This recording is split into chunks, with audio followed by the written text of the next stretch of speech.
नमस्कार, सुप्रभात। स्वागत है आप सभी का। मैं हूं आपके साथ प्रीति और आप देख रहे हैं सुबह 7 बजे। शुरुआत करेंगे हेडलाइंस के साथ। पाकिस्तान में शानदार स्वागत के लिए प्रधानमंत्री नरेंद्र मोदी ने नवाज शरीफ को कहा शुक्रिया। इस्लामाबाद में 15 जनवरी को हो सकती है भारत पाक विदेश सचिवों की बैठक। राजनीतिक दलों ने अचानक यात्रा पर उठाए सवाल।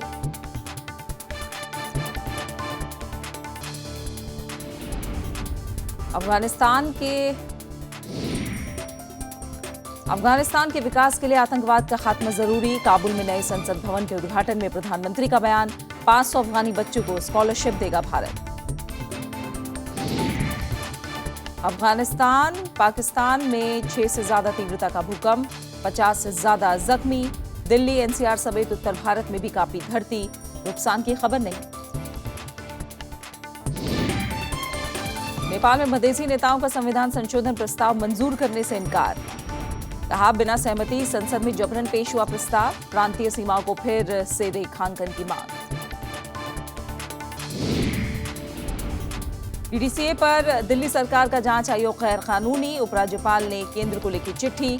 केजरीवाल ने कहा नहीं है सीबीआई और ईडी का डर।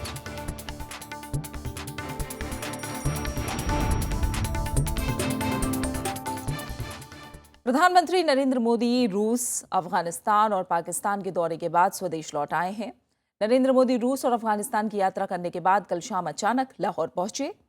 नरेंद्र मोदी भारतीय वायुसेना के विशेष विमान से स्थानीय समय के मुताबिक 4:20 पर लाहौर पहुंचे, जहां उनका शानदार स्वागत किया गया। पाकिस्तान के प्रधानमंत्री नवाज शरीफ ने हवाई अड्डे पर उनकी अगवानी की। इसके बाद नरेंद्र मोदी नवाज शरीफ के साथ हेलीकॉप्टर से लाहौर के बाहरी इलाके में स्थित उनके रायविंद महल स्थित आवास के लिए रवाना हो गए। दोनों नेताओं के बीच आपसी हितों के मुद्दों पर बातचीत हुई।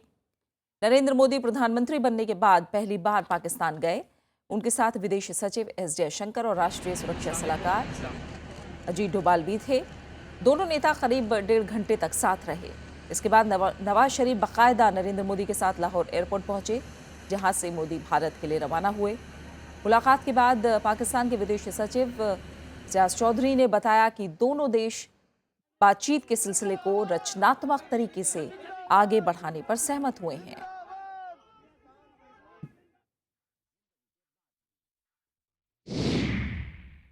एक खैरसगाली का दौरा था। जो फैसले हुए उनमें ये तय हुआ कि दोनों मुल्कों के दरमियान रवाबित को मज़ीद आगे बढ़ाया जाएगा ताकि बाहमी एतमाद साजी की जा सके और दोनों मुल्कों की दरमियान अवाम की सतह पर रवाबित भी बढ़ाए जाएं, पीपल टू पीपल कॉन्टेक्ट जिन्हें कहते हैं, ताकि वो माहौल पैदा किया जा सके जिसके नतीजे में दोनों मुल्कों के दरमियान जो अमन का अमल है वो आगे बढ़ सके। स्वदेश लौटने के बाद प्रधानमंत्री नरेंद्र मोदी ने ट्वीट करके कहा कि नवाज शरीफ की आवभगत से वो अभिभूत हैं। मोदी के मुताबिक शरीफ ने जिस तरह से हवाई अड्डे पर उनका स्वागत किया और उन्हें छोड़ने गए, उससे वो खासे प्रभावित हुए। नई दिल्ली लौटने के बाद ट्वीट में नरेंद्र मोदी ने पूर्व प्रधानमंत्री अटल बिहारी वाजपेयी के प्रति नवाज शरीफ के अपनेपन का भी जिक्र किया।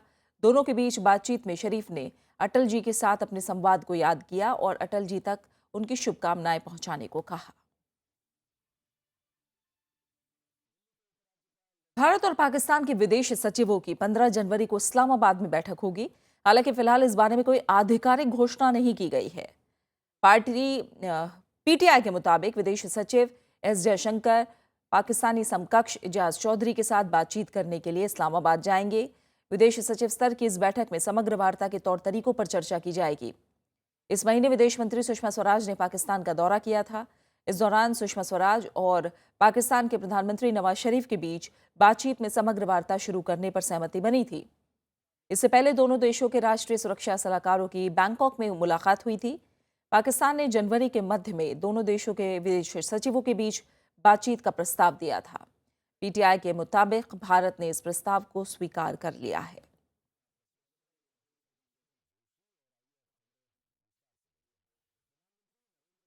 गृह मंत्री राजनाथ सिंह ने प्रधानमंत्री की लाहौर यात्रा को इनोवेटिव डिप्लोमेसी करार दिया है। उन्होंने कहा कि प्रधानमंत्री की पाकिस्तान यात्रा से दोनों देशों के द्विपक्षीय संबंधों में मजबूती आएगी। विदेश मंत्री सुषमा स्वराज ने भी प्रधानमंत्री के इस कदम का स्वागत किया है। सुषमा स्वराज ने ट्वीट करके कहा कि प्रधानमंत्री ने स्टेट्समैन की तरह पाकिस्तान जाने का फैसला किया और पड़ोसियों से ऐसे ही रिश्ते होने चाहिए। आज के प्रधानमंत्री मोदी जी ने, मैं समझता हूं कि ऐसे ही इसके पहले लाहौर में जो बस यात्रा की थी हमारी आदरणीय अटल बिहारी वाजपेयी जी ने, इस सोच के आधार पर की थी कि जो दोस्त बदल जाते हैं लेकिन पड़ोसी नहीं बदलता है, इसलिए बराबर पड़ोसी के साथ अच्छे रिश्ते बनाकर रखने की कोशिश करनी चाहिए। और मैं समझता हूं कि इसी दिशा में हमारे प्रधानमंत्री मोदी जी की पहल रही है। प्रधानमंत्री नरेंद्र मोदी के अचानक पाकिस्तान दौरे पर बाकी राजनीतिक दलों ने मिलीजुली प्रतिक्रिया दी है। कांग्रेस, शिवसेना और जेडीयू ने जहां इस फैसले पर हैरत जताई है, वहीं सीपीआई ने इस पहल का स्वागत किया है। प्रधानमंत्री नरेंद्र मोदी के लाहौर पहुंचने पर जहां पाकिस्तान में सियासी सरगर्मियां बढ़ीं, तो इधर भारत में सियासी पारा चढ़ गया। कांग्रेस, जेडीयू ने प्रधानमंत्री के दौरे पर हैरत जताई है। I reject completely Shrimati Sushma Swaraj's claim that it's statesmanship-like. It was a spontaneous decision which was taken today. And I make this serious statement, and we have definitive information, it was pre-arranged. Kathmandu में प्रधानमंत्री जी का वो चेहरा याद है जब उन्होंने नवाज शरीफ की तरफ देखना गवारा नहीं किया था। नवाज साहब की किस शराफत पर वो फिदा हुए हैं, ये मेरी समझ से बाहर है। मैं अचंभित हूं, मैं आश्चर्यचकित हूं, मैं व्यथित हूं। मेघराज का कटा हुआ सर मुझको याद आता है। केंद्र और महाराष्ट्र में बीजेपी की सहयोगी पार्टी शिवसेना ने भी प्रधानमंत्री के दौरे पर सवाल उठाए हैं। दो देशों में, दो देशों के प्रधानमंत्री में अगर कोई संवाद होता है तो मुझे लगता है उसमें कोई गुनाह नहीं है, लेकिन पाकिस्तान के साथ क्या संवाद हो सकता है, ये पहली बात। उससे पहले भी अटल जी गए हैं और भी हमारे लोग जाके आए हैं वहां। अचानक जिस तरह से प्रधानमंत्री वहां पहुंचे हैं नवाज शरीफ के जन्मदिन को मुबारक देने के लिए, मुझे लगता है ये यात्रा अचानक नहीं इस प्रकार से तय होती। वहीं सीपीआई ने कहा है कि इस यात्रा से दोनों देशों के रिश्तों को बेहतर बनाने में मदद मिलेगी। Both Prime Ministers meeting in Lahore for the first time is a very significant one, and one should welcome it, and we hope this will further strengthen our efforts to resolve our vexed disputes and bring both countries together. प्रधानमंत्री नरेंद्र मोदी के काबुल से उड़ान भरने के आखिरी मिनटों में अधिकारियों को इस दौरे की जानकारी दी गई। Bureau report, Rajya Sabha TV. और इससे पहले एक दिन के दौरे पर अफगानिस्तान पहुंचे प्रधानमंत्री नरेंद्र मोदी ने कल काबुल में संसद के नए भवन का उद्घाटन किया। इस मौके पर प्रधानमंत्री ने अफगानिस्तान को हर मुमकिन मदद का भरोसा दिया। प्रधानमंत्री ने कहा कि भारत मजबूत अफगानिस्तान के लिए काम करता रहेगा। उन्होंने कहा कि नए अफगानिस्तान के निर्माण में सबको सहयोग करना होगा और विकास के लिए सीमा पार आतंक को रोकना होगा। In our region, when a Kabuliwala can once again come across easily to win Indian hearts.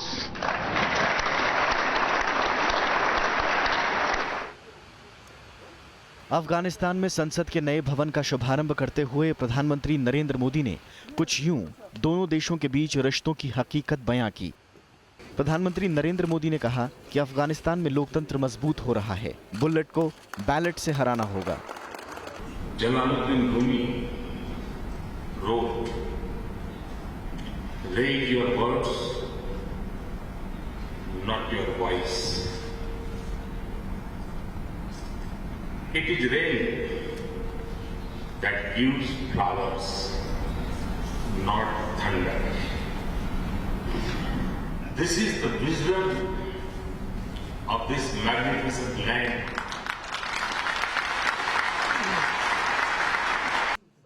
अफगानिस्तानी संसद में अटल ब्लॉक भी है। प्रधानमंत्री ने इस मौके पर क्षेत्रीय सहयोग की बात भी कही।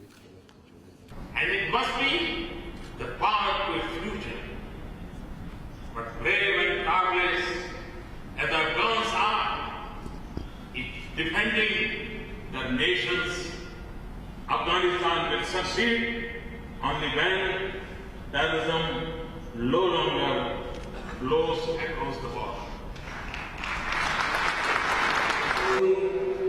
भारत ने अफगानिस्तान से दोस्ती और एकजुटता दिखाने के लिए इस भवन को बनाने का काम 2007 में शुरू किया था। इस भवन के निर्माण पर 4 करोड़ 50 लाख डॉलर का खर्च आना था, लेकिन बाद में ये बढ़कर 9 करोड़ डॉलर हो गया। इस भवन का डिजाइन मुगल और आधुनिक स्थापत्य कला पर आधारित है। इस मौके पर प्रधानमंत्री ने शहीद अफगान सुरक्षा बलों के 500 बच्चों को स्कॉलरशिप देने का भी ऐलान किया। Bureau report, Rajya Sabha TV. Delhi के मुख्यमंत्री और उपराज्यपाल नजीब जंग के बीच एक बार फिर जंग छिड़ गई है। केजरीवाल ने नजीब जंग के डीडीसीए मामले में जांच आयोग को अवैध बताने पर कड़ी प्रतिक्रिया दी है। उन्होंने ये भी कहा कि वो ना तो ईडी से डरते हैं और ना ही सीबीआई से। कमीशन ऑफ इंक्वायरी कौन बनाएगा? वो इसके ट्रांजैक्शन ऑफ बिजनेस रूल्स के शेड्यूल में दिया हुआ है, आइटम नंबर 13। कैबिनेट को और लेजिस्लेटिव असेंबली को बनाने का अधिकार है, कहीं एलजी का नाम नहीं लिखा हुआ।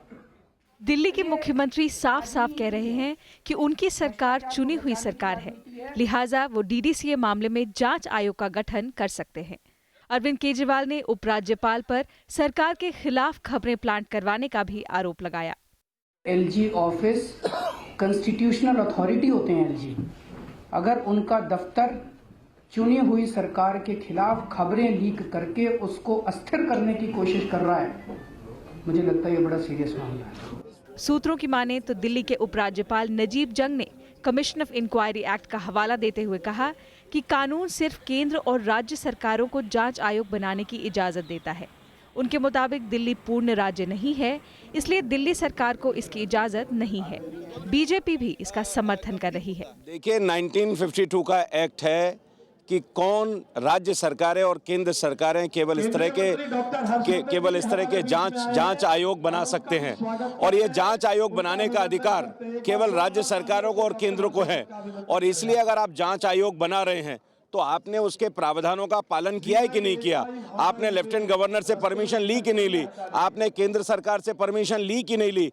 डीडीसीए मामले की जांच के लिए विधानसभा के एक दिन के विशेष सत्र के दौरान मुख्यमंत्री अरविंद केजरीवाल ने एक सदस्यीय जांच आयोग बनाने का ऐलान किया था। दिल्ली का मौसम सर्द है, लेकिन राजनीति गर्माती जा रही है। संविधान की इस लड़ाई में हर पक्ष अपने आप को सही बता रहा है, चाहे वो केजरीवाल सरकार हो या फिर केंद्र सरकार। लेकिन सवाल ये है कि अब आने वाले इन 4 सालों में इस वाद विवाद का कुछ अंत भी होगा या फिर इसकी फेरिस्त बढ़ती जाएगी। कैमरा पर्सन राज ठाकुर के साथ अनु दीवान, राज्यसभा टीवी, दिल्ली। बीजेपी से निलंबित सांसद कीर्ति आजाद ने पार्टी अध्यक्ष अमित शाह को पत्र लिखकर पार्टी विरोधी गतिविधियों का सबूत मांगा है। उन्होंने कहा कि वो पार्टी के वफादार सैनिक रहे हैं। दरभंगा से 3 बार लोकसभा चुनाव जीत चुके आजाद ने लिखा कि निलंबन पत्र में डीडीसीए घोटाले का जिक्र नहीं है। ऐसे में ये साफ होता है कि इसका पार्टी से कोई लेना देना नहीं है। उन्होंने अमित शाह को लिखा कि वो जल्द से जल्द उन्हें पार्टी विरोधी गतिविधियों के सबूत उपलब्ध कराएं ताकि वो अपना पक्ष रख सकें। कीर्ति आजाद ने उम्मीद जताई है कि पार्टी उन्हें गंभीर आरोपों से अपना नाम साफ करने का एक मौका जरूर देगी। इससे पहले आजाद बीजेपी के मार्गदर्शक मंडल के सामने भी अपने निलंबन का मुद्दा उठा चुके हैं।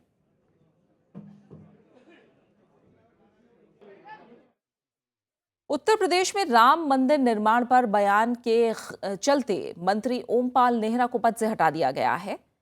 नेहरा मनोरंजन कर विभाग के सलाहकार थे और उन्हें राज्य मंत्री का दर्जा हासिल था। नेहरा ने अयोध्या में राम मंदिर के साथ ही मथुरा में कृष्ण मंदिर बनाने का बयान दिया था। हालांकि नेहरा ने अपने बयान को गलत तरीके से पेश करने की बात कही है।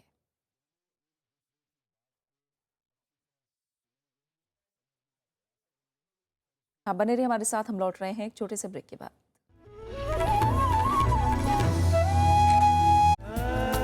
एक सफर यादों की दरीचे से कि माँ was really struggling, but she never, उन्होंने कभी हमें ये फीलिंग नहीं दी कि मुश्किल है, तुम लोगों को पाल रही हूँ, ये फीलिंग कभी नहीं आई, कभी भी नहीं आई। जिन्होंने तय किए अपनी मंजिल के संगे मील बहादुरी के साथ, ऑटो रिक्शा लेने के लिए पैसे नहीं होते थे, बस से ट्रैवल करती थी हर जगह, अपनी क्लास के लिए, अपने ओडिसी के लिए, भरतनाट्यम भी किया करती थी। मिलिए शख्सियत में ओडिसी नृत्य की दुनिया की मकबूल हस्ती किरण सहगल से, सिर्फ राज्यसभा टीवी पर। आज सरोकार में बाद देश में बढ़ते जन आक्रोश और उसके दबाव में आती राजनीति की। पब्लिक प्रेशर डेमोक्रेसी में तो रहेंगे। प्रजातंत्र का मजा ही है कि आपके पास पब्लिक ओपिनियन आपके पास आए। दबाव पड़ता है, सांसद भी इंसानी है और ये भी सच है कि इस बिल के पारित होने में विलम्ब हुआ है। आज हमने 16 साल लिए, क्या फिर हम एक नया कानून लाएंगे जो 15 साल का होगा? हमने अपनी कॉन्स्टिट्यूशनल कमिटमेंट को डिसरिस्पेक्ट किया है इस तरह के बिल को पारित करके। समाज में एक डर होना चाहिए कि अगर मैं कुछ गलत करता हूँ या मैं कुछ गलत करती हूँ तो मेरे ऊपर एक्शन होगा। देखिए सरोकार सिर्फ राज्यसभा टीवी पर।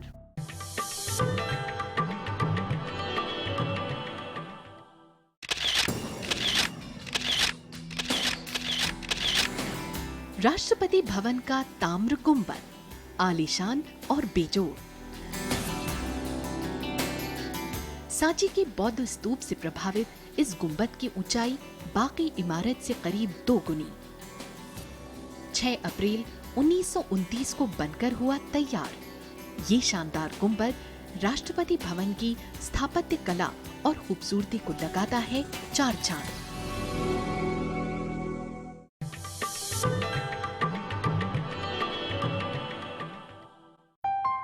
फिर धीरे धीरे यहाँ का मौसम बदलने लगा है। दुष्यंत को देश की जनता ने कभी छोड़ा नहीं। उसे कोई सरकारी पुरस्कार नहीं मिला, उसे लोगों ने याद किया और वही सबसे बड़ी चीज है। दुष्यंत की यादों के साथ देखिए उनकी नजर, उनका शहर, सिर्फ राज्यसभा टेलीविजन पर।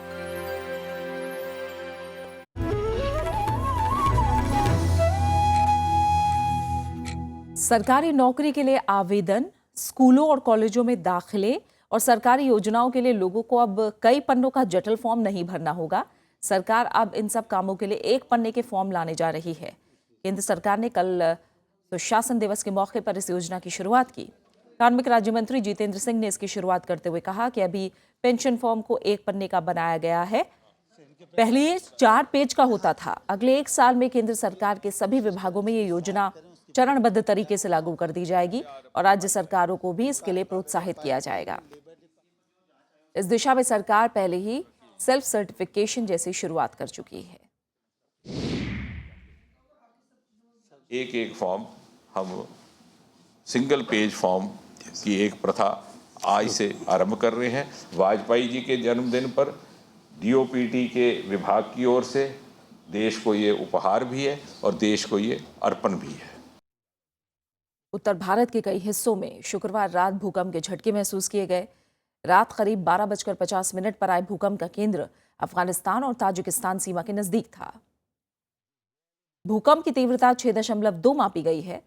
दिल्ली, एनसीआर के अलावा चंडीगढ़ और जयपुर में भी भूकंप के झटके महसूस किए गए। हालांकि भूकंप से जान माल के नुकसान की कोई खबर नहीं है।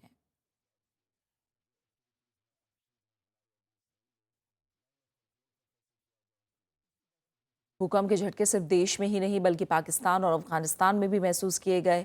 इसमें 50 से ज़्यादा लोगों के जख्मी होने की खबर है। अफगानिस्तान की राजधानी काबुल में और पाकिस्तान की राजधानी इस्लामाबाद में स्थानीय समय के मुताबिक 11:14 पर झटके महसूस किए गए।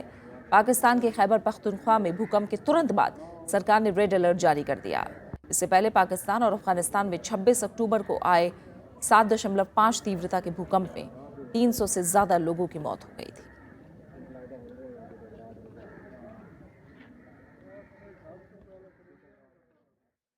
नेपाल के शीर्ष मध्यस्थी नेताओं ने कहा है कि संविधान संशोधन प्रस्ताव बगैर उनकी सहमति के संसद में जबरन पेश किया गया है। ऐसे में उन्होंने संशोधन प्रस्ताव मंजूर करने से इनकार कर दिया है। यूनाइटेड डेमोक्रेटिक मधेसी फ्रंट के नेता उपेंद्र यादव और महंत ठाकुर ने यूसीपीएन माओवादी के अध्यक्ष और पूर्व प्रधानमंत्री पुष्प कमल दहल प्रचंड से मुलाकात में ये बात कही। माओवादी सुप्रीमो प्रचंड सरकार और प्रदर्शनकारी समूह के बीच मध्यस्थता कर रहे हैं। प्रचंड ने मधेसी नेताओं से कहा कि वो 4 महीने से जारी प्रदर्शन और भारत की सीमा से सटे प्रमुख व्यापार बिंदुओं पर नाकेबंदी खत्म कर दें, क्योंकि सरकार ने मधेसियों की समस्या के समाधान के लिए संविधान संशोधन प्रस्ताव पहले ही आगे बढ़ा दिया है। हालांकि मधेसी नेताओं ने कहा कि मौजूदा हालात में संशोधन प्रस्ताव उन्हें मंजूर नहीं है।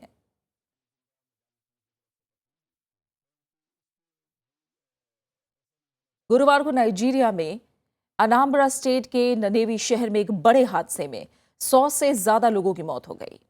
हादसा गैस टैंकर में आग लगने की वजह से हुआ। ये टैंकर भीड़ भाड़ वाले औद्योगिक गैस संयंत्र क्षेत्र में था।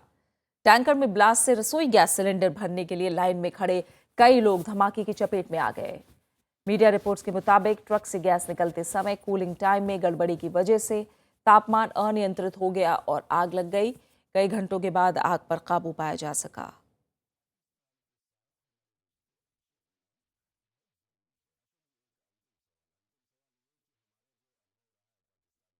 और बात मौसम की करते हैं। उत्तर भारत में कड़ाके की ठंड लगातार बढ़ रही है। दिल्ली एनसीआर में शुक्रवार को तापमान सामान्य से 2 डिग्री नीचे 5.5 रिकॉर्ड किया गया। इसे दिल्ली में सीजन का सबसे ठंडा दिन बताया जा रहा है। इसके अलावा धुंध की वजह से विजिबिलिटी सिर्फ 1000 मीटर तक रिकॉर्ड की गई। वहीं जम्मू कश्मीर के लेह में तापमान जमाव बिंदु से काफी नीचे -16.2 डिग्री पर पहुंच गया। इसके अलावा राज्य के दूसरे इलाकों में भी तापमान में कमी देखी गई है। इसके साथ ही हिमाचल प्रदेश, पंजाब, हरियाणा, उत्तराखंड और उत्तर प्रदेश में ठंड से लोगों का बाहर निकलना मुश्किल हो गया है।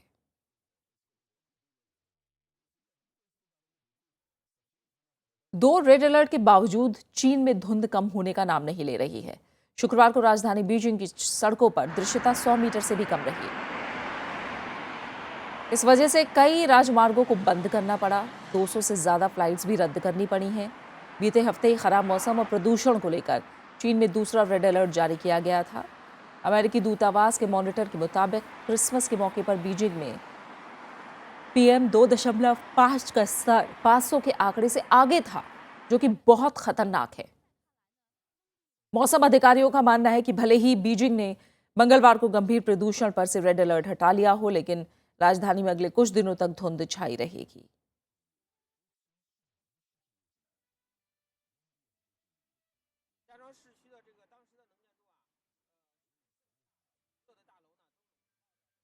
साठ और 70 के दशक की मशहूर अभिनेत्री साधना का कल निधन हो गया। साधना फिल्मी दुनिया की एक ऐसी अदाकारा थी जिनकी अदाकारी हमेशा रोशन और दमकती रहेगी। 74 साल की साधना काफी लंबे समय से बीमार चल रही थी। उनके इलाज के लिए उन्हें मुंबई के हिंदुजा अस्पताल में भर्ती कराया गया था और आज साधना का अंतिम संस्कार किया जाएगा। झुमका गिरा रे बरेली के बाजार में। पहले पर्दे पर अपनी दिलकश अदाकारी से मदहोश कर देने वाली अभिनेत्री साधना का जादू आज भी हमारे दिल में बसता है। एक्टिंग की दुनिया में साधना एक ऐसा नाम थी जिन्होंने न सिर्फ अपनी अदाकारी में बल्कि फैशन में भी एक अलग मुकाम हासिल किया। चूड़ीदार कुर्ता, शरारा गरारा, कान में बड़े झुमके बाली और लुभावनी मुस्कान साधना की पहचान रही। सबसे बढ़कर उनकी हेयर स्टाइल। 60 के दशक में उनके हेयर स्टाइल का जलवा ऐसा था कि साधना कट पूरे भारत की गली गली में मशहूर हो गया। साधना का जन्म 2 सितंबर 1941 को अविभाजित भारत के कराची में हुआ था। विभाजन के बाद 1948 में वो भारत चली आईं। श्री 420 से हिंदी फिल्मों में अभिनय का सफर शुरू करने वाली साधना ने फिल्म आरजू, मेरे महबूब, लव इन शिमला, मेरा साया, वक्त, राजकुमार, असली नकली, हम दोनों जैसी मशहूर हिंदी फिल्मों में काम किया और शोहरत की बुलंदियों को छुआ। 60 और 70 के दशक में अपने अभिनय से उन्होंने नई ऊंचाइयों का सफ़र तय किया। साधना ने अपने अभिनय से जो शोहरत कमाई वो आखिरी सांस तक बनी रही। बहुत बड़ा नुकसान है हमारी इंडियन फिल्म इंडस्ट्री का। कमाल का उनका फिल्मी सफर रहा है। कराची में पैदा हुई, पार्टीशन के बाद मुंबई माइग्रेट कर गईं और बतौर ग्रुप डांसर उन्होंने अपना करियर शुरू किया। मोहब्बत, दर्द, तन्हाई और जीवन से रूबरू कराती साधना की एक्टिंग अपने आप में जिंदगी की एक मुकम्मल तस्वीर है। भले ही आज वो हमारे बीच नहीं रही, लेकिन उनकी अदाकारी हमेशा हमारे दिलों को सुकून और सादगी का एहसास कराती रहेगी।